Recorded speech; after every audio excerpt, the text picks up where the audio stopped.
பாஸ்கு அதாவது உயிர்த்த ஞாயிறு தாக்குதலின் பிரதான சூத்திரதாரி யார் என்பதை வெளிப்படுத்தும் பிரதான ஊடக சந்திப்பு மக்கள் சந்திப்பு புத்தக வெளியீடு இன்று இடம்பெற்றது. ஸ்ரீ சம்புத்தத்த ஜெயந்திய உள்ளக அரங்கிலே தான் இந்த புத்தக வெளியீட்டு நிகழ்வு இடம்பெற்றது.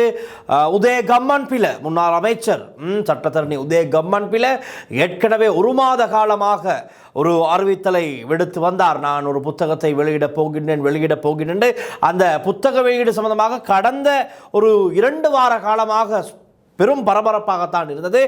சுரேஷ் ஷலே கைது செய்யப்பட்டதன் பின்னர் தான் இந்த புத்தக வெளியீடு சம்பந்தமாகவே உதயகம்மன் பில அதிகமாக பேச தொடங்கினார்.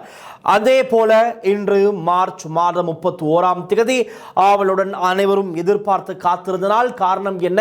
உண்மையாகவே 7 வருட காலமாக ஒட்டுமொத்த இலங்கையர்களும் தேடிய இந்த உயிர்த்த ஞாயிறு தாக்குதலின் பிரதான சூத்திரதார் யார் என்பதை தெரிந்து கொள்ள ஒட்டுமொத்த இலங்கையர்களும் இலங்கையை தாண்டி வெளிநாட்டில் பலரும் ஆவலோடு இருந்தார்கள். 2019 ஏப்ரல் 21 இலங்கையில் நடந்த அந்த மிலைத்தனமான தாக்குதலை நடத்த பிரதானமாக செயற்பட்டது யார்? பலராலும் சொல்லப்பட்டது இதன் பின்னணியில் ஒரு அரசியல் சூழ்ச்சி இருக்கின்றது. அரச அதிகாரத்தை பெற்றுக்கொள்ள இந்த உயிர்த்த ஞாயிறு தாக்குதல் பயன்படுத்தப்பட்டது ஒரு தரப்பால்.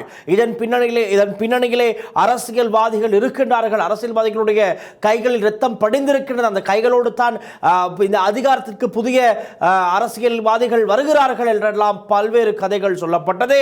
அதற்கான ஆதாரங்கள் திரட்டப்பட்டது. பொதுவெளியில் அவை எல்லாமே காண்பிக்கப்பட்டது. நீதிமன்றங்களிலே வழக்கு விசாரணைகளின் போது சாட்சிகளாக அவை அனைத்தும் பேசப்பட்டது.